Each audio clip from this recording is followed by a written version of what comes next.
네, 안녕하세요. 서울과학기술대학교 안전공학과 정재욱입니다. 이번 시간에 저는 건설업 중대재해처벌법 대응 방안이라는 주제로 특강을 진행하고자 하고요. 이번 시간은 크게 1부와 2부로 나누어서 진행하고자 합니다. 1부는 중대재해처벌법과 건설업이라는 주제로 이 중대재해처벌법의 이 법령과 그리고 이 시행령을 보고 이 건설업 관점에서 어떤 점이 이슈가 되고 어떻게 대응해야 될지에 대해서 좀 큰 틀에서 다뤄보고자 하고요. 2부에서는 이 건설공사에는 다양한 참여 주체가 있습니다. 발주자와 설계자, 그리고 감리자, 시공자, 근로자까지. 그래서 주로 이제 이 발주자와 시공자가 주가 될 것 같은데요. 이런 건설공사 주체별 중대재해처벌법 대응 방안이라는 주제로 좀 더 이 건설업에 맞춰서 좀 심도 있는 논의를 나눠볼까 합니다. 자, 그러면 이번 시간에는 중대재해처벌법과 건설업이라는 주제로 일부 주제로 진행을 하겠습니다. 자, 이번 시간은 중대재해처벌법과 건설업이라는 주제로 진행하겠습니다. 일단 중대재해처벌법에서 이 정의하고 있는 그런 법령의 내용들을 하나하나 좀 짚어보면서 건설업 관점에서 좀 말씀을 드렸으면 하고요. 잘 아시다시피 중대재해처벌법에서는 이 중대재해에 대해서 중대산업재해와 중대시민재해로 나누고 있습니다. 그래서 이 중대산업재해란 사망자가 1명 이상 발생하는 경우, 동일한 사고로 6개월 이상의 치료가 필요한 부상자가 2명 이상 발생하는 경우, 아니면은 이런 급성 중독 등 직업성 질병자가 1년 이내 3명 이상 발생하는 경우에 해당하는데요. 약간의 차이는 있지만은 기존의 산업안전보건법에서 정의하고 있는 중대재해와 어느 정도 유사한 점이 많이 있습니다. 이 중대재해처벌법에서 새롭게 좀 적용되는 그런 정의가 중대시민재해라는 개념이 될 것 같고요. 제가 빨간 줄로 밑줄을 그어놨는데, 중대시민재해랑 특정 원료 또는 제조물, 공중이용시설 또는 공중교통수단의 설계, 제조, 설치, 관리상의 결함을 원인으로 하여 발생한 재해를 말합니다. 그래서 그 재해자는 뭐 사망자가 발생하거나 아니면은 장기간의 치료가 요구되는 부상자가 10명 이상 되거나 아니면 질병자가 10명 이상인 경우에 해당하는데요. 제 소견으로는 이제 이 항목은 과거 이 가습기 살균제 피해자와 같은 이런 이 제조물에 의한 그러한 질병재해에 대한 처벌을 위해서 만들어졌다고 생각이 되고요. 뒤에서 계속 설명드리겠지만은 이런 사고재보다 되려 이런 특정 원료나 제조물에 의한 질병재해가 어찌 보면은 이 중대재해처벌법에 따라서 이 처벌이 좀 더 처벌이 잘 된다는 표현은 조금 적절하지 않을 수 있지만은 이런 인과관계를 증명하기가 더 명확하지 않을 수 있을까라는 생각이 들고요. 건설업 관점에서 이러한 중대산업재해와 중대시민재해는 어떤 게 있을까? 일단 중대산업재해는 기존의 산업안전보건법과 유사하기 때문에 현장에서 발생하는 다양한 이런 사고재해가 당연히 해당될 거라고 생각이 되고요. 이런 중대시민재해 같은 경우에는 건설 현장에서 이러한 시민을 이 근로자가 아닌 이런 광주 학동 재개발 철거 해체 공사 중 붕괴 사고와 같이 시민이 다치는, 시민이 사망하는 사고도 될 수 있겠고, 그리고 완성된 이런 공중 이용 시설에 대해서 정의하고 있기 때문에 다양한 이 지하철 역사나 아니면은 체육관 같은 이런 공중 이용 시설 이용 중에서 이 시민이 이 부상이나 재해를 입는 경우에도 해당될 수 있을 것 같습니다. 그래서 이런 공공기관, 다양한 공공기관들이 공중이용시설을 직접 운영하거나 관리하고 있죠. 그래서 이제 이런 경우가 이 중대재해처벌법이 해당될 수 있는 건설 분야에서 해당될 수 있는 게 아닐까라고 생각이 됩니다. 이 중대재해처벌법에서 핵심이 그러면은 누가 사실은 처벌을 받느냐일 것 같아요. 그래서 이 중대재해처벌법에서 정의하고 있는 이 처벌의 대상이 될 수 있는 사람은 사업을 대표하고 사업을 총괄하고 하는 권한과 책임이 있는 사람 또는 이에 준해서 안전보건에 관한 업무를 담당하는 사람이라고 정의되어 있습니다. 그래서 밑에 또 제가 이 하이라이트를 하신 데 보시면은 단순히 이 안전보건 총괄 책임자 아니면은 CSO Chief Safety Officer 그래서 그런 안전보건 이 책임자나 아니면은 임원이라는 게 아니라 직무나 책임과 권한, 기업의 의사결정 구조를 종합적으로 고려해서 경영 책임자인지를 판단하려고 하고 있다고 합니다. 그래서 이제 이러한 해설집에서도 안전보건에 관한 업무를 담당하는 사람이 선임되어 있다는 사실만으로 사업을 총괄하는 권한과 책임이 있는 이 경영 책임자의 의무가 면제된다고 볼 수 없다고 정의하고 있고요. 실제로 이미 몇몇 건설업에서의 이 중대재해 사례에 대해서 지금 조사 중인데 대부분의 많은 기업들이 이런 안전 담당 임원을 선임하고 있지만은 이런 그 대표이사에 대한 조사를 진행하고 있죠. 그래서 이와 관련해서 많은 건설사들, 특히 대형 건설사들이 이런 CSO를 선임하는 데 있어서 단순히 안전보건 전담 조직의 장 또는 뭐 임원을 이 대표이사가 선임하는 게 아니라 여러 CSO에 적합한 복수의 2명에서 3명 정도의 이 후보를 추천하고 그리고 이 회사의 오너나 대표이사가 아니라 이 외부의 이런 전문가나 위원회를 구성해서 그 위원회에서 후보자들 중에서 이 CSO를 선정하는 절차를 진행하고 있는 것으로 알고 있습니다. 그래서 이러한 단순히 이 CSO를 선임하는 것만으로 이 경영 책임자에서 면제되지 않는다고 정의하고 있기 때문에 사실 이런 좀 절차들을 적용하고 있으신 걸로 아는데요. 단순히 이 CSO를 외부에서 객관적인 시각에서 선임했다. 물론 이제 그것도 필요할 거라고 생각되지만 더 중요한 것은 사실은 이런 실제 그 선정된 외부 위원회를 통해 선정된 CSO가 이 직무와 책임과 권한 그리고 의사결정 구조에 있어서 이 건설업에 있어서 이 종합적으로 안전보건을 총괄하는 권한과 책임이 있다는 것에 대한 기록을 남길 필요가 있겠죠, 실제로.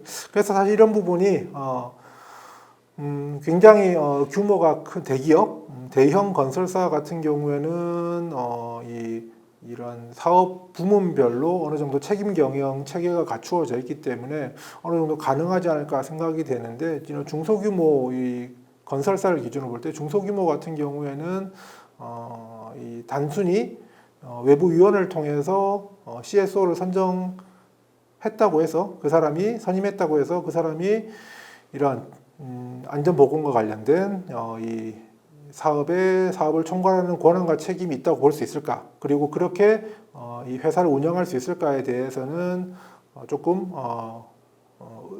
우려가 된다.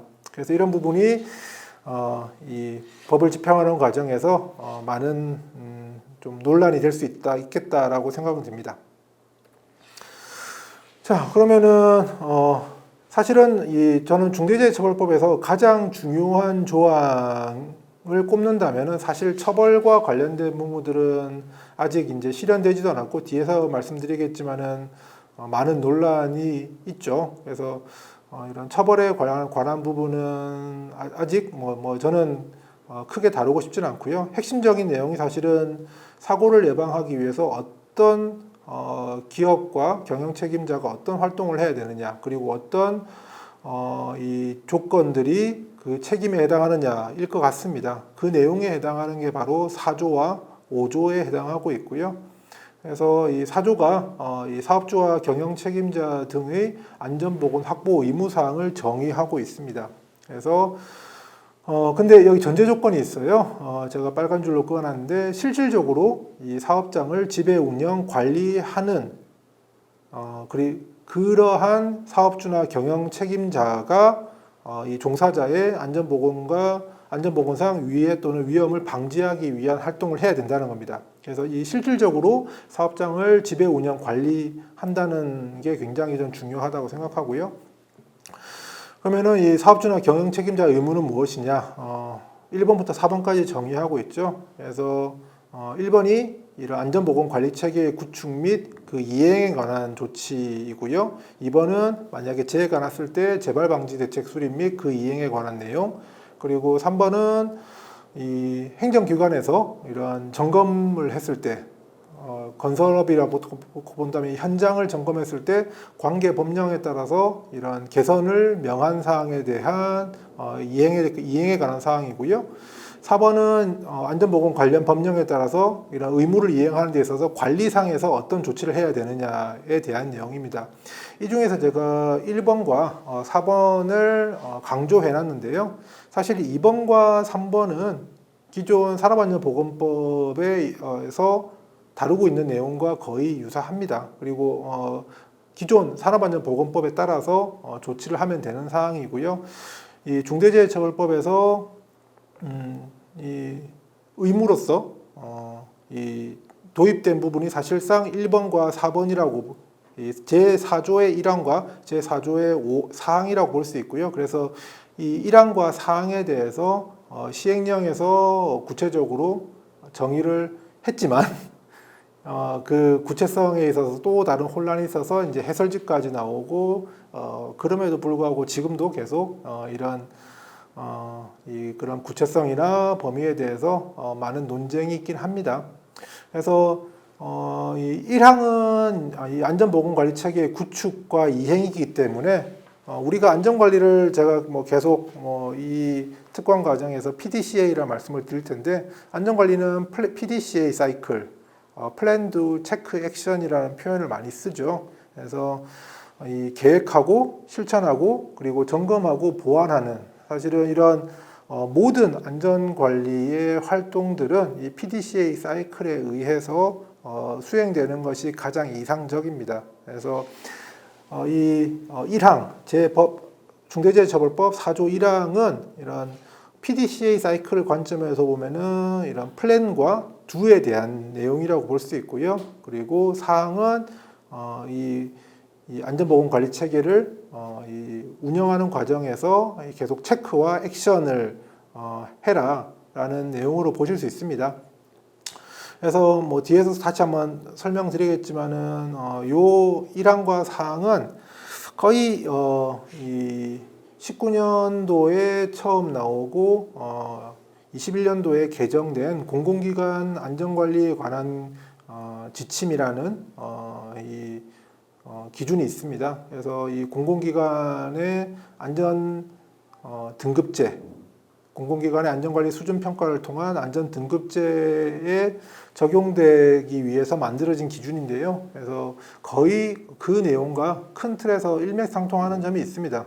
이 시기적으로 공공기관에 대한 안전 관리 수준 평가가 2020년부터 이루어지고 그 다음에 2020년에 이 중대재해처벌법이 입법되었기 때문에 자연스럽게 19년도에 나온 이런 공공기관에 대한 안전관리 기준을 많이 좀 참고할 수밖에 없지 않아 생각이 되고요.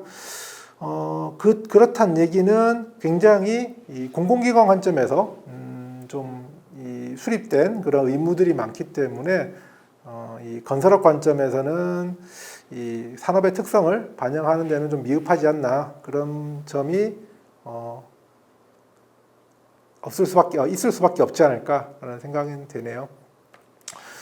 그 다음 제가 중요하다고 말씀드렸던 5조입니다. 5조는 도급, 용역, 위탁 등 관계에서의 안전 및 보건 확보 임무를 정의하고 있고요. 그래서 이 사업주나 이 법인 또는 기관이 제3자에게 도급, 용역, 위탁 등을 행한 경우에도 도급업체 종사자에게 중대산업재해가 발생하지 않도록 이 의무를 다해야 된다고 정의하고 있는데요. 사실 저는 이 5조의 핵심은 이 제가 빨간 줄로 밑줄 그은 사업주나 법인 또는 기관이 그 시설, 장비, 장소 등에 대하여 실질적으로 지배하거나 운영하거나 관리하는 책임이 있는 경우에 한정한다고 하고 있습니다. 그러니까 이런 도급이나 이 기업이 아니면 발주자가 이 제3자에게 도급이나 용역이나 위탁을 주더라도 그 도급업체나 용역업체나 이 위탁업체의 이 안전보건 의무를 다하도록 하고 있는데요. 그렇지만은 건설업 관점에서 보면 밑에 제가 써놨는데요. 이 산업안전보건법에서 2020년 전면 개정되면서 이 건설공사의 발주자에 대한 개념을 정의하고 있습니다. 그래서 이 건설공사의 발주자는 건설공사를 도급하는 자로서 이 건설공사 시공을 주도하여 총괄 또는 관리하지 아니하는 자라고 정의하고 있고요. 다만 도급받은 공사를 다시 도급하는 자는 제외. 사실 두 번째 얘기는 건설사가 이런 전문 업체들에게 이 부분적으로 하도급을 주는 내용을 말하기 때문에 사실 이거는 당연히 제외되는 게 맞고요. 어쨌든 이미 산업안전보건법에서 건설공사 발주자는 시공을 주도하여 총괄 또는 관리하지 아니하는 자로 정의하고 있기 때문에 건설업의 관점에서 보면은 이 사업장, 건설업에서 보는 사업장은 현장이거든요. 이 현장에 대해서 실질적으로 이 지배 운영 관리하는 책임이 있는 경우에만 의무를 한정하고 있기 때문에 기존의 산안법의 정의와 그리고 중대재해처벌법을 매칭시켜 보면 건설업에서 일반적인 경우에 건설공사 발주자는 이 중대재해처벌법에 있어서 사업주 또는 경영 책임자의 의무에 해당하지 않는다라고 해석할 수는 있습니다. 그런데 무조건 또 그런 건 아니고요. 거기에 대해서 조금 이제 좀 깊이 있게 들어가 보면 자, 그러면은 건설업에서 현장을 실질적으로 지배, 운영, 관리하는 주체가 어떤 경우에 해당하느냐. 그래서 사실 이런 부분은 그 건설 프로젝트가, 건설 공사가 신축이냐, 아니면은 운영이냐, 아니면은 개보수 공사냐, 아니면 해체 공사냐, 그리고 또 그 안에 이 건설 공사는 계약 구조가 굉장히 복잡하고 다양할 수 있습니다. 그래서 상이할 수 있는데 몇 가지 좀 사례만 놓고 좀 말씀을 드릴게요. 첫 번째로 이렇게 가장 일반적인 경우겠죠. 이 현장을 이 사업장이라는 하나의 바운더리로 놓고 보겠습니다. 맨 왼쪽 케이스고요.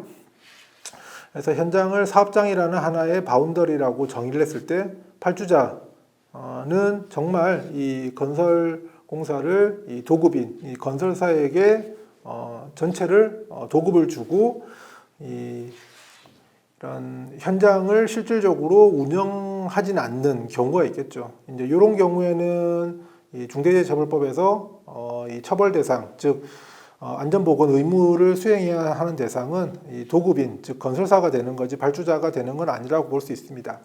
두 번째 경우는 많은 경우가 두 번째 같은 경우도 될 수 있는데요. 발주자가 이 도급인에게 사업장을 큰 틀에서는 주었지만 이런 이 전기공사업법이나 정보통신공사업법에 따라서 일부 공사를 분리 발주를 해서 하나의 사업장 내에서 이러한 여러 개의 이 도급업체가 이 도급업체 간에는 서로 아무런 계약 관계가 없지만은 발주자가 여러 회사에게 도급을 주거나 아니면은 민간공사 같은 경우에는 노미네이티드 서브 컨트랙트라고 해서 이 발주자가 본인의 그런 이익이나 아니면 이해관계나 아니면은 그런 공사의 효율성을 위해서 도급인에게 모든 공사를 주지 않고 일부 공사를 아니면 일부 자재를 아니면 일부 용역을 이 사업장 내에서 수행해야 되는 이미 일임에도 불구하고 특정 업체에게 직접 발주를 내는 경우도 있죠. 민간공사에서는. 자, 이런 경우에는 그러면은 이 현장을 실질적으로 지배, 운영, 관리하는 주체가 누가 될 것이냐가 좀 모호할 수 있습니다. 그래서 이 산업안전보건법에서 이 안전보건조정자라는 개념도 있는데요. 물론 이제 이렇게 하나의 사업장에서 여러 도급업체가 동시에 각각의 이런 계약관계를 가지고 진행할 경우에는 이 안전보건조정자를 선임하게끔 되어 있지만 사실은 이 발주자가 안전보건조정자를 선임했다는 것만으로 이 중대재해처벌법 상에서의 그런 이 안전보건 의무까지 다 이양했다고 보기는 힘들 수 있거든요. 그래서 이런 경우에는 이 주도급인 아마 주로 건설사가 될 것 같은데 그 주도급인에게 이런 사업장 전체에 즉 이 분리발주나 아니면은 발주자가 직발주한 그런 도급이나 용역 등에 대해서 이 안전보건 의무까지 이행할 수 있도록 그런 계약 조건을 만들고 거기에 대한 보상, 이런 용역비, 이런 간접비를 사실 지급하는 게 맞다고 봅니다. 그 다음에 세 번째 경우는 이 사업장, 같은 사업장 내에, 하나의 사업장 내에 발주자가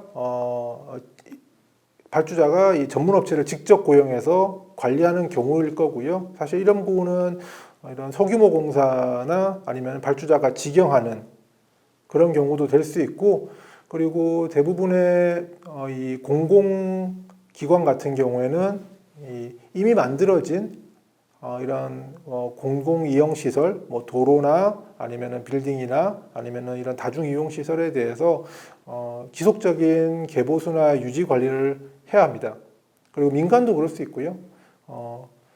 이런 경우, 그래서 이제 사실 이 경우는 소규모 직영공사나 유지보수, 유지관리 작업, 개보수 공사가 해당된다고 볼 수 있는데요. 그래서 이런 경우에는 당연히 이 발주자가 그 사업장 또는 현장을 지배하고 운영하고 관리하는 주체라고 볼 수밖에 없기 때문에 이런 경우에는 발주자가 이 중대재해처벌법상 안전보건조치의 의무자가 될 수 있습니다. 그렇기 때문에 특히 이제 공공기관들이나 아니면은 민간 이런 다중이용시설을 보유하고 있는 기관들은 아마 이런 부분에서 가장 큰 부담을 느끼지 않을까라고 생각이 되고요. 이를 이제 해소하기 위해서는 뭐 사업장, 이런 뭐 지하철 역사나 아니면 다중이용시설에 대해서 공공기관이나 아니면 민간 기업이 소유를 하고 있더라도 그 운영 자체 이런 모든 그런 운영을 전문 운영기관에게 임대 또는 뭐 위탁하는 방법을 많이 적용하시지 않을까라는 생각은 듭니다. 그래서 어쨌든 이런 유지보수와 관련된 경우에는 발주자가 이 책임을 져야 된다라고 이제 볼 수밖에 없고요. 그래서 이제 네 번째 케이스가 바로 이제 그런 경우가 될 것 같습니다. 이 하나의 사업장이 있는데 이 유지보수나 개보수 같은 경우에 발주자가 전문성이 떨어지고 안전보건 관리를 할 수 있는 그런 역량이나 규모가 갖추지 못했다면 이런 전문적인 역량을 가진 임대 운영사에게 단순히 모든 의사결정과 그런 비용, 이런 예산의 책정이나 관리를 발주자가 하면서 임대만 위탁하는 게 아니라 그 사업장에 대한 실질적인 운영을 위탁 주는 형태로 된다면은 이때는 이제 건설공사의 발주자가 중대재해처벌법의 의무 대상이 아니지 않을까라고 생각이 듭니다. 이렇게 건설업은 어떤 유형의 이런 공사나 아니면은 이 프로젝트에 따라서 이렇게 해석이 달라질 수 있다라고 이해하시면 될 것 같고요. 자, 그래서 뒤에서도 2부에서 주로 설명드리겠지만은 이 건설 프로젝트는 항상 생애 주기라는 관점에서 봐야 합니다. 모든 프로젝트는 이런 기획부터 설계 단계, 그리고 시공자를 선정하기 위한 입찰과 낙찰 단계, 그리고 시공 단계, 이 사용 및 유지 관리 단계, 해체 단계라는 이 생애 주기를 가지고 있고요. 아무리 작은 프로젝트라도 큰 프로젝트든 작은 프로젝트든 모두 관계없이 이런 생애 주기를 갖고 있습니다.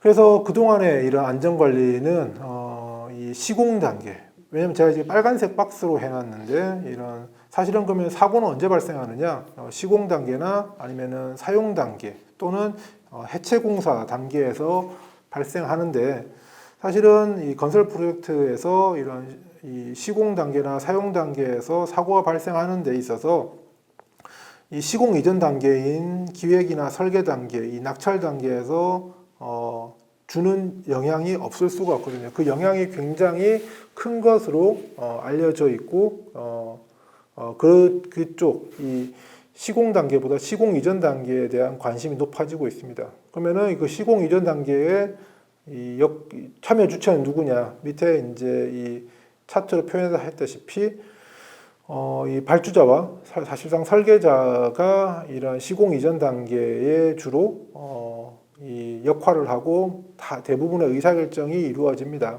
그래서 단순히 이 중대재해처벌법에서 처벌 대상이 되냐 안 되냐를 넘어서서 이 궁극적으로 이 건설업에서 재해를 예방하기 위해서는 시공 이전 단계에서 발주자와 설계자의 역할과 책임도 중요하다. 단순히 이 현장 또는 사업장을 어떻게 하면은 이 지배 관리하는 주체가 되지 않느냐를 고민하기 이전에 사실은 발주자나 설계자들이 어떻게 잘해야지 사고가 줄어들 수 있는지에 대해서 좀 고민하는 시간이 필요하지 않을까 생각됩니다. 그 다음은 이제 6조와 이제 7조인데요. 6조는 이 처벌, 이제 이때부터는 처벌에 대한 내용인데요. 이 6조는 안전보건 확보를 위반해서 산업재해로 인해서 이 사망자가 발생할 경우에 처벌한다는 내용이고, 그리고 7조와 8조는 이제 양벌 규정과 손해배상에 대한 내용인데, 사실 뭐 저는 이런 처벌에 대한 규모가 적절하냐는 사실은 뭐 언급하고 싶지 않고요. 또 여기 핵심적인 거는 이 단서 조항이 있죠. 이 법인 또는 기관이 안전보건 의무 위반 행위를 방지하기 위해서 상당한 주의와 감독을 게을리하지 않았다면은 이 처벌할 수가 없다라는 건데, 사실은 이 문구가 실제 이 법을 집행하는 과정에 있어서 굉장히 이 해석의 차이가 많을 것 같고, 그리고 이런 특히 이제 건설업에 있어서 발주자나 시공자 관점에서는 어떠한 노력을 기울여야지 이 상당한 주의와 감독을 게을리하지 않은 것이 되느냐가 이슈가 될 것 같습니다. 15조도 이 같은 내용이고요. 그 다음에 시행과 관련해서는 이 건설업 관점에서 건설공사 50억 이상인 경우에는 2022년 1월부터 적용이 되었고요. 50억 미만의 건설공사는 2024년 1월부터 적용되는 것으로 되어 있습니다. 이 부분은 뭐 일반적인 내용이니까 넘어가겠습니다. 자, 제가 앞에서 이 4조가 제일 중요하다. 4조와 5조가 제일 중요하다.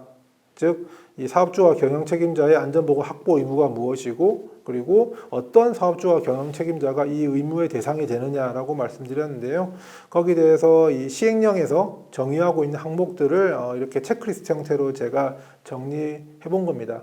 그래서 4조의 1항이 이 안전보건 관리 체계를 구축하는 내용이었고요. 그 내용이 1번부터 9번까지로 정의하고 있습니다. 그리고 2번, 3번은 이 기존 법령에서 다 적용되는 재해가 났을 때에 대한 조치, 그리고 외부 점검에 따라서 뭐 개선을 명했을 때에 대한 조치라고 말씀드렸고요. 그리고 사항이 이 1항에서 이 안전보건 관리 체계를 구축하고 이행하는 과정에서 그 발생하는 관리상의 조치, 즉 체크와 액션에 대한 내용이라고 말씀드렸습니다. 그래서 이제 1항과 이 사항이 핵심적인 내용이 된다고 했고요. 각각에 대해서 어떤 내용들이 있고, 그리고 건설업에서는 어떻게 바라봐야 되는지에 대해서 좀 다뤄볼까 합니다. 자, 첫 번째 이제 이 4조의 1항이기 때문에 4-1이라고 썼고요. 첫 번째가 이 사업장의 안전보건에 관한 목표와 경영 방침에 대해 설정하는 것인데요. 사실 뭐 이런 모든 이런 안전 관리, 안전보건 관리에 있어서 안전 경영에 있어서 첫 번째로 경영 방침을 수립하는 것이 이런 안전보건 경영 시스템이나 아니면은 이런 뭐 다양한 이런 공공기관 안전 관리 지침이나 다 공통적으로 적용되고 있습니다. 그래서 뭐 안전보건 경영 방침을 수립하는 게 뭐 옳으냐 틀리냐에 대해서는 이견은 없고요. 다만 뭐 밑에 예시도 있지만은 사실 최근에 이제 뭐 이런 공공기관이나 대기업들이 안전보건 경영 방침은 굉장히 잘 만들고, 그리고 웹사이트에서도 잘 게시하고 있어요. 이제 그런 걸로 이제 이런 특히 공공기관 같은 경우에는 평가를 하기 때문에.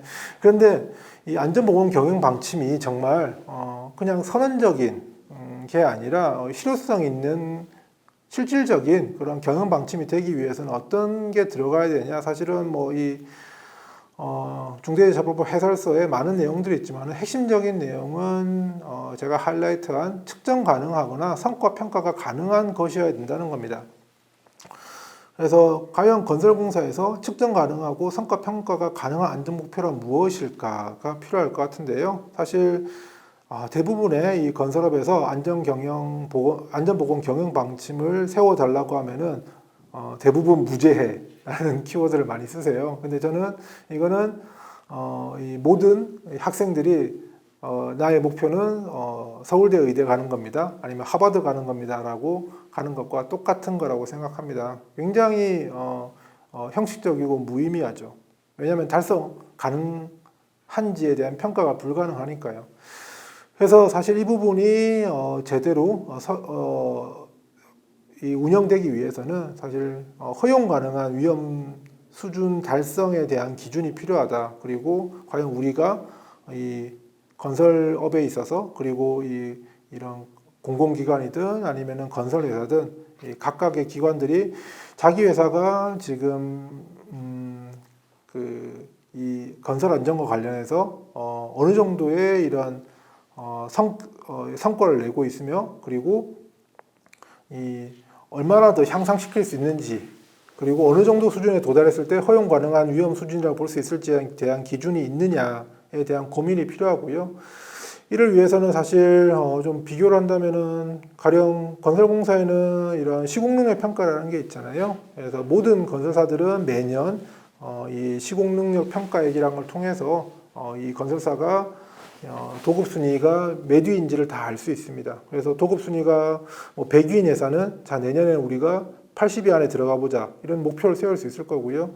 이런 안전 보건에 대해서도 다양한 지표를 통해서 이렇게 측정 가능하고 성과 평가가 가능한 목표를 정부에서도 제공할 수 있어야 되고 그리고 각 기관이나 기업에서도 내부적으로 그러한 목표를 설정해야 됩니다. 단순히 우리 회사는 무제해가 목표다는 것은 절대 적정한 안전보건 경영 방침이 될 수 없다고 생각합니다. 4조 1항의 두 번째는 이 전담 조직에 관한 내용인데요.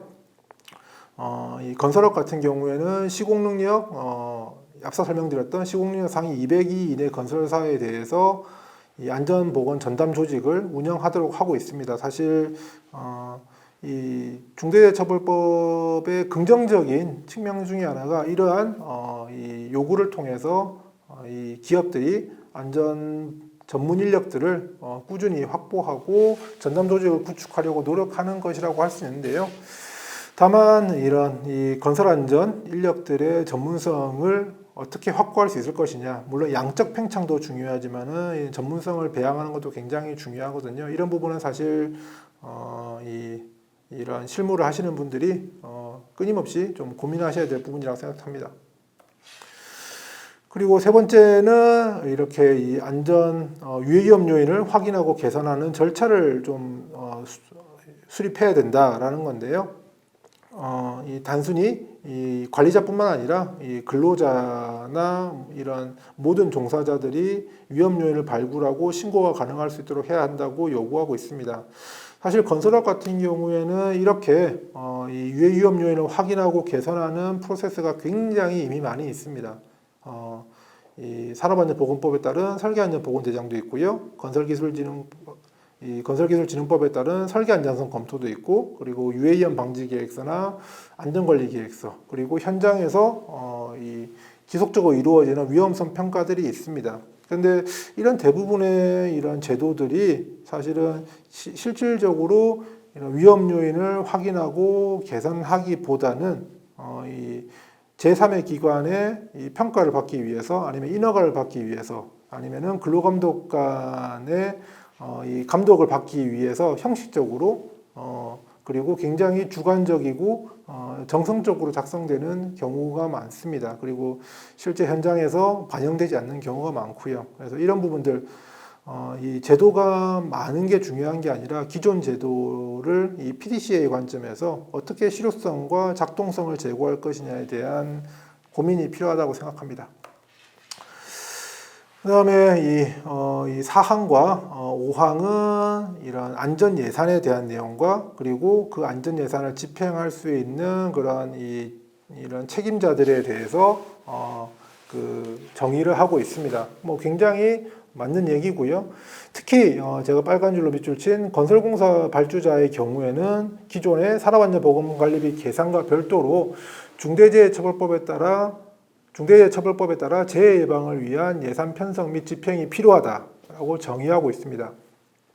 그래서 사실 이 안전 예산과 관련해서는 건설업에서 기존의 산업안전보건관리비나 그리고 안전관리비라는 제도가 이미 있고요. 사실 이 부분은 2부에서 상세하게 말씀드리겠지만 이런 제도들이 많은 장단점을 갖고 있어요. 그래서 이런 장단점을 좀 극복할 수 있도록 이런 산업안전보건관리비와 그리고 안전관리비 그리고 추가적으로 이런 기업들의 이런 안전 투자 활동을 포괄할 수 있는 그런 안전 예산을 편성할 필요가 있습니다. 그리고 이런 부분들에 대해서는 2부에서 좀 더 상세하게 말씀드리겠습니다.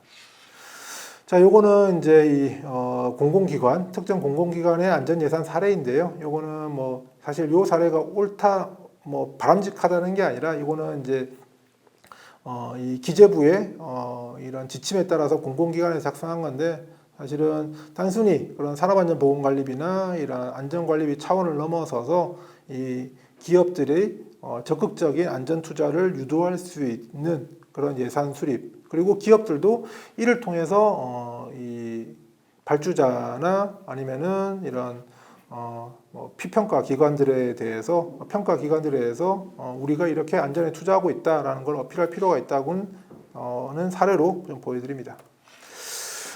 그다음에 이 6번과 7번은 이 안전관리자에 대한 그런 배치 그리고 이 종사자에 대한 의견을 듣는 프로세스에 대해서 정의하고 있고요. 사실 안전관리자, 이 건설업의 안전관리자 선임 기준이 이 지속적으로 강화되고 있죠. 그래서 원래 120억 이상 공사에서 대상이던 안전관리자 선임 기준이 2023년부터는 50억까지 떨어집니다. 그런데 단순히 공사 규모가 적어지면은 이 안전관리자 120억에서 50억으로 떨어질 경우에 이 안전관리자가 뭐 한 2배 정도 필요한 게 아니라 뭐 거의 10배까지 필요해질 수 있습니다. 왜냐하면 이 소규모 공사 현장은 개수가 훨씬 더 많기 때문에. 자, 그러면은 이제 이런 각 기업들은 이 안전관리자 선임 기준 강화에 따른 이 안전관리자 인력 수급 문제에 대해서 고민할 필요가 있을 것 같고요. 그리고 이 종사자들의 의견을 듣는 것과 관련해서 특히 건설업 같은 경우에는 이 동일한 회사에서도 지역별로 현장들이 굉장히 많이 분산되어 있고 그리고 이 현장 건설사의 직원뿐만 아니라 근로자 또 협력업체의 또 직원들 이렇게 굉장히 다양한 주체들이 있습니다. 그래서 이런 분산된 현장에 대해서 어떻게 잘 모니터링하고 이 정기적으로 체크할 수 있을지에 대한 이 안전관리 시스템 좀 고도화된 시스템이 필요하다라고 봅니다. 그다음에 8번은 이제 이런 중대재해에 대응할 수 있는 중대재해 발생 시 대응할 수 있는 매뉴얼을 구축하라는 요구 사항이고요. 여기서 이 작업 중지권이 명시되어 있습니다. 그래서 사실 이제 건설업 같은 경우에는 이 근로자들이 제조업과 달리 굉장히 이런 일시적으로 일하는 근로자들이 굉장히 많은데 이런 근로자들에 대한 작업 중지권을 어떻게 효율적으로 운영할 것인가에 대한 고민이 필요할 거라고 생각됩니다. 안전보건 관리체계 구축의 요구사항 중에 9번입니다.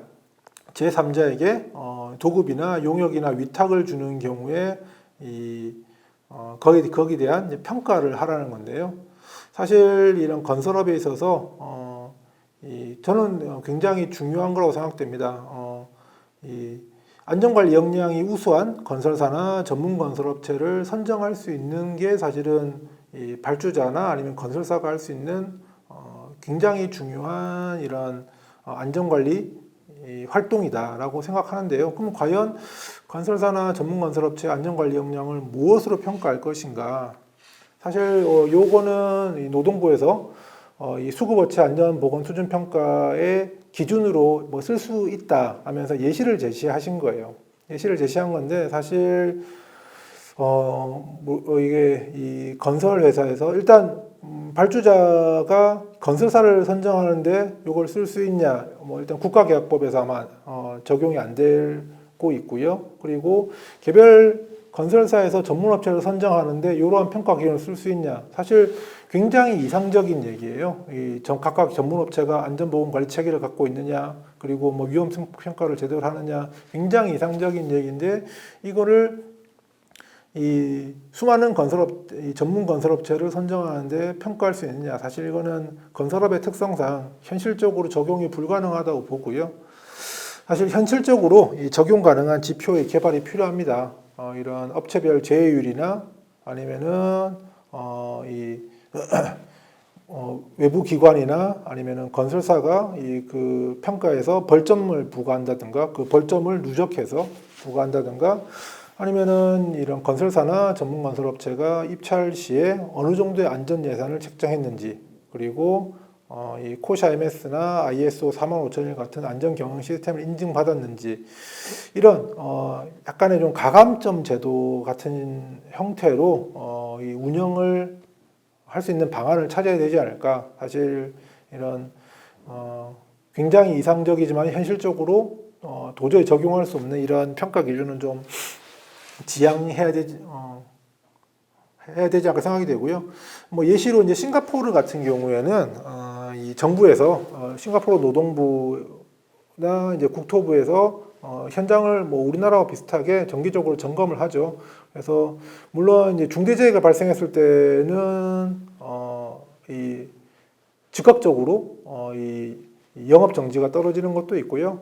하여튼 이런 걸 모아서 이제 싱가포르에서는 디메리트 포인트라는 제도를 운영하고 있습니다. 한마디로 벌점 제도예요. 쉽게 말씀드리면은 여러분들 이 운전면허 벌점이랑 비슷합니다. 그래서 뭐 신호 위반이나 뭐 과태 이런 그런 것들이 일정 수준 쌓이면은 이 면허가 정지되는 거 잘 아시잖아요. 그래서 이런 건설사나 전문 건설 회사들도 가령 단순히 꼭 재해 발생 여부를 떠나서 이런 정기적인 점검에서 이런 벌점을 누적하는 제도가 생긴다면은 그런 벌점으로 충분히 가감점을 할 수 있지 않을까, 그런 것도 생각이 되고요. 하나 예시로서 말씀드리는 겁니다. 이런 실현 가능한 좀 이 평가 지표가 필요하고, 어쨌든 그게 이 실제 건설사나 전문 건설업체가 이 공사를 수주하는데 뭔가 영향을 줄 수 있는 게 있어야만이 이 건설사나 전문 건설업체들도 지속적으로 장기적으로 이 안전에 투자를 할 수밖에 없을 것이라는 거죠. 지금까지 이 안전보건관리체계 구축, 이 중대재해처벌법 4조 1항에 대한 내용이었고요. 이제 4조 2항은 이 재해 발생 시 재발 대책 수립 및 그 이행에 관한 조치인데, 이 부분은 이 산안법에서도 이미 정의하고 있고, 사실은 뭐 이 부분은 일단 뭐 발생한 재해에 대한 그런 재발 방지 대책이나 이런 조치 사항들은 이미 잘 구성되어 있기 때문에 이 부분은 생략하겠습니다. 그다음에 이제 이 4조 3항은 그 행정기관에서 현장을 점검했을 때 그런 개선 및 시행을 명한 조치에 대한 이행에 대한 조치고요. 이 부분은 또 이제 뭐 건설산업기본법이나 건설기술진흥법이나 산업안전보건법에 있어서 다 정의되어 있고, 그리고 행정처벌을 받았다면 반드시 이행을 할 수밖에 없기 때문에 그 부분도 특별한 내용이 크게 논쟁이 되는 내용은 없다라고 생각합니다. 자, 마지막으로 이 4조 4항. 앞에서 이제 4조 1항이 플랜과 두에 대한 내용이라면 4조 4항은 이제 체크 액션이라는 말씀을 드렸어요. 그래서 이런 4조 1항에서 이런 의무에 대해서 제대로 이행하는지 1년에 2번 정도, 2번 이상 확인해라. 그리고 안전보건 교육에 대해서도 1년에 2번 이상 점검해라. 라는 거고요. 사실 뭐 이 부분은 얼마나 강조해도 뭐 지나침이 없겠지만, 중요한 것은 이 중대재해처벌법에서 요구하는 걸 하는 게 아니라 이 안전관리 자체가 이 PDCA 사이클이 중요하다. 그래서 PDCA 사이클에 기반한 점검 체계 구축이 필요하고, 그리고 이렇게 점검 체계가 제대로 작동하기 위해서는 단순히 이 의무를 이행했냐, 법적 의무사항을 했냐가 아니라 건설사라면은 현장이나 아니면은 본사 단위 부서 등의 이런 단위 조직 평가, 흔히 이제 KPI라고 하죠. Key Performance Indicator. 즉 이제 이런 단위 조직 평가의 이런 평가 지표와 연계를 해서 이 제대로 이행하지 않으면은 그런 부서나 단위 조직이나 개인의 이런 업무 성과에 연동이 되게 해야지만이 이게 제대로 작동할 수 있다라고 생각합니다. 자, 지금까지 이제 이런 중대재해처벌법과 이 법령과 시행령에 대한 내용들에 대해서 건설업 관점에서 좀 말씀을 드렸는데요. 그러면 과연 이 중대재해처벌법과 이 시행령에서 요구하는 그런 안전보건 의무를 충실히 하면 건설업에 있어서 중대재해가 많이 줄어들 수 있을까? 사실 저는 좀 어느 정도 이제 한계가 있을 수밖에 없다라고 생각되고요. 이제 크게 저는 세 가지 이유로 생각하는데, 첫 번째는 이 중대재해처벌법 자체가 앞서 이 공공기관 안전관리 지침에 많은 유사성이 있다고 말씀드렸어요. 즉 이런 건설 안전의 특성을 반영하는 데는 굉장히 한계가 있다. 앞에서 쭉 설명드렸지만은 이런 요구사항들, 안전보건 의무사항들이 이런 건설업은 현장이 굉장히 유일하잖아요. 지구상에 똑같은 건설 현장 하나도 없습니다. 그리고 5개에서 이 작업이 이루어지고, 그리고 생산 설비가 가시설이에요. 그리고 거의 매일매일, 매주 이런 생산 설비도 바뀌어요. 그리고 생산 위치도 바뀌고, 그리고 공사마다 이런 단위 공종마다, 단위 작업마다 다 작업 위험도도 다르고 작업 특성도 다릅니다. 그렇기 때문에 이런 획일적인 이런 안전관리 체계나 지침으로 이 건설 안전에서 재해가 줄어든다라고 보기 힘들고요. 그리고 앞서 설명드린 대로 건설업은 참여 주체들이 굉장히 다양합니다. 발주자, 설계자, 감리자, 시공자 등. 그런데 단순히 이런 그 사업장을 지배하냐 아니냐에 따라서 그 지배하는 사람이 처벌의 대상이 된다면, 앞서 설명드린 대로 발주자들이 이 빠져나가기 위해서 이 사업장 자체를 위탁을 주거나, 아니면은 또 이제 이런 책임감리라고 불리던 이 발주자를 대행하는 건설사업 관리자에게 모든 업무를 대행하게 하거나, 이렇게 다양한 편법들을 쓸 수 있거든요. 그래서 사실은 참여 주체별 영향을 반영하는 데 좀 한계가 있고요.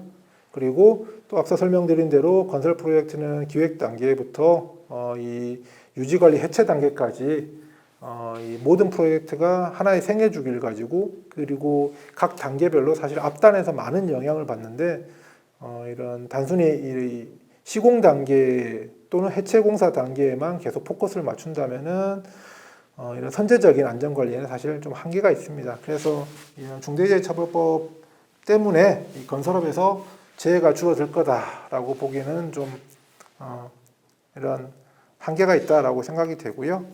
그렇기 때문에 이 중대재해처벌법이 굉장히 많은 논란을 낳고 있다고 생각됩니다. 그러면은 자, 이런 논란이 왜 생길까요? 좀 근본적으로 좀 돌아가 봐서 우리는 사고라고 말하는 거를 이제 영어로 표현하자면은 이제 인시던트와 액시던트로 나눌 수 있습니다. 인시던트는 unexpected event인데요. 이 인시던트나 액시던트나 둘 다 unexpected event죠. 즉 예상치 못한 사고입니다. 예상치 못한 사고인데 어떤 게 차이가 있느냐? 인시던트는 이 부상이나 이런 질병을 유발하지 않은, 그래서 우리가 흔히 이제 니어미스라고도 많이 부르죠. 그래서 예시 이미지를 보시면 재밌을 것 같아요. 이렇게 이제 이렇게 장비 전도될 수 있습니다. 장비가 전도됐지만은 이 부상자가 없다면 이거는 사고는 아니죠. 이거는 아차 사고라고 할 수 있겠죠. 그렇지만은 똑같은 이제 이런 예상치 못한 그런 사건인데 이런 부상이나 질병이나 그리고 사망자가 발생하는 거라면은 이 액시던트라고 정의하고 있습니다. 그래서 어쨌든 이런 산업재해는 다 이런 맥락에서 정의될 수 있는데요. 그러면은 이제 많은 분들이 뭐 저를 포함해서 고민하시는 게 이렇게 예상치 못한 사실 뭐 인시던트나 액시던트나 둘 다 사실은 인과관계는 유사할 수 있습니다. 다만 이 피해자가 생겼냐 안 생겼냐의 차이인데 이 인시던트는 아예 이런 고려 대상이 되지 않고 액시던트는 처벌까지 가야 되느냐, 이런 예상치 못한 사고를 처벌할 수 있느냐가 사실은 가장 큰 이 이슈가 아닌가 생각이 돼요. 그렇기 때문에 이 중대재해처벌법은 이 재해에 대해서 일종의 이런 인과관계를 가진 범죄라고 이제 해석을 해야지만이 처벌이 가능할 것 같은데, 그렇게 처벌하기 위해서는 이 사업주의 책임에 대해서 이런 좀 명확한 그런 이 해석이 있어야 될 거고, 그리고 그 책임이 이 중대재해에 대해서 사업주가 책임이 있어야 될 거고요. 그리고 일단 기존 과실법에 대해서도 과실법에 비해서도 이 중복이 아닌가를 봐야 될 거고, 사실은 가장 중요한 거는 세 번째 무죄 추정 원칙에 있어서 중대재해에 대해서 이 인과관계가 있느냐라고 볼 수 있느냐가 굉장히 중요한 이슈가 될 것 같습니다. 그런 측면에서 앞에서 설명드렸지만은 이 중대재해처벌법에서 요구하고 있는 이런 경영 책임자의 안전보건 조치 의무가 과연 이런 조치 의무를 다했을 때 이 건설 공사에서 물론 이제 이 인과관계가 성립하는 것도 있을 수 있고요. 근데 이 앞에서 설명드린 그런 의무를 다 하더라도 사실은 사고가 날 수밖에 없는 그런 것들도 분명히 있을 겁니다. 그런 부분 때문에 많은 논쟁이 있을 수 있고요. 그래서 이제 그렇기 때문에 사실은 뭐 기업 관점에서는 이 안전보건 의무의 구체성이 모호하다, 뭐 처벌 수준이 과하다, 그리고 아무래도 이제 중소기업에 타격이 클 수 있다, 뭐 이런 좀 부정적인 의견도 있고, 또 동시에 또 근로자 관점에서는 여전히 형사처벌 수준이 낮고, 또 이제 경영 책임자가 면책받을 수 있는 그런 다양한 단서 조항들이 있다. 그리고 이 5인 미만 사업장이 예외가 된 그런 것들에 대해서 문제 제기를 하고 있습니다. 그래서 사실 뭐 이런 이 중대재해처벌법이 맞냐 틀리냐에 대해서 뭐 말씀드리고 싶은 건 아니고요. 이 건설업에 있어서 이 효과가 좀 미흡할 수는 있다. 물론 장점도 있습니다. 이렇게 앞서 설명드린 대로 건설업의 이런 안전 전담 조직이나 전문 인력 확충에 굉장히 많은 이 동기부여가 되고 있는 건 사실이고요. 그렇지만 제가 우려하는 거는 과연 제대로 이 작동해야 되거든요. 이 제대로 이렇게 막 열심히 동기부여되고 투자를 하려고 하고 뭐 전문 인력도 확충하고 있는데, 막상 이 한 해 두 해 적용해 보니까 이게 효과가 없어. 사고가 줄지도 않고, 그리고 더 무서운 거는 중대재해처벌법으로 실제 중대재해를 일으킨 경영 책임자를 처벌할 수가 없네.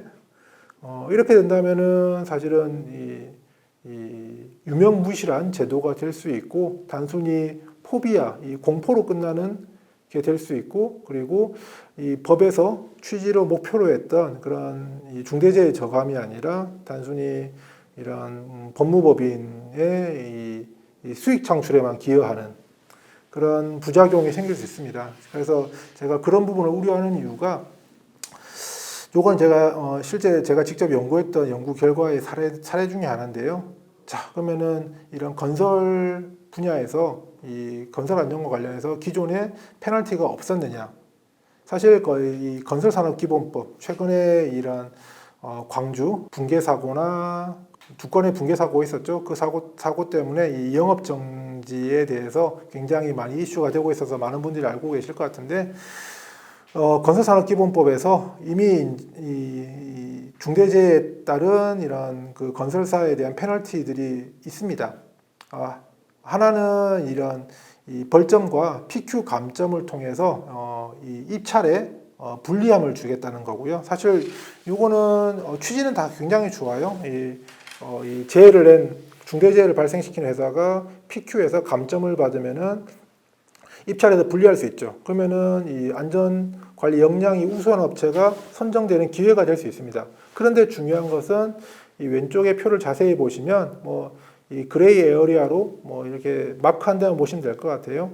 실제 이 안전사고와 관련해서 이 PQ 감점이 이루어진 업체는 이 대한민국의 이 종합건설회사 12,000개 중에서 이 1년 반 동안 매 반기 평균 한 15개 정도밖에 없습니다.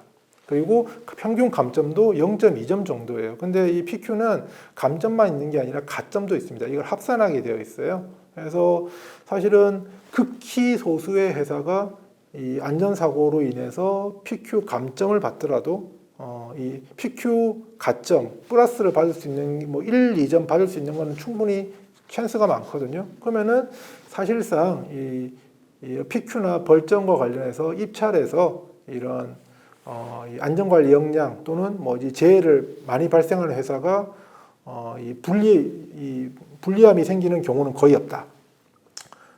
한마디로 작동하지 않는다는 얘기죠. 오른쪽 사례는 영업정지의 사례입니다. 영업정지는 사실 이 건설업, 이 수주 산업에서 가장 큰 페널티 중에 하나라고 생각이 돼요. 왜냐하면 입찰 활동을 못하게 하는 거니까. 그리고 이 영업정지는 대형 건설사일수록 그 타격이 크겠죠. 왜냐하면 1년에 몇십 건 또는 몇백 건의 입찰을 진행할 수 있으니까. 그런데 제가 이 5년치 영업정지 건수를 전수조사를 해봤습니다. 그래서 대한민국에서 실제 5년 동안, 약 5년 동안 이 건설업에서 사망자가 2,400명 가까이 나왔어요. 2,400명의 근로자가 사망하는 동안 실제 영업정지가 집행된 처분이 이루어진 건은 일단 영업정지를 의뢰한 건은 100건이 되지 않습니다. 그리고 그 중에서 이 최종적으로 영업정지 처분까지 떨어진 경우는 이 100대 건설사를 놓고 보면 4건밖에 되지 않습니다. 그래서 5년 동안 2,400여 명의 근로자가 사망을 하는 동안 실제 영업정지가 이루어진 경우는 4건밖에 없다는 거죠.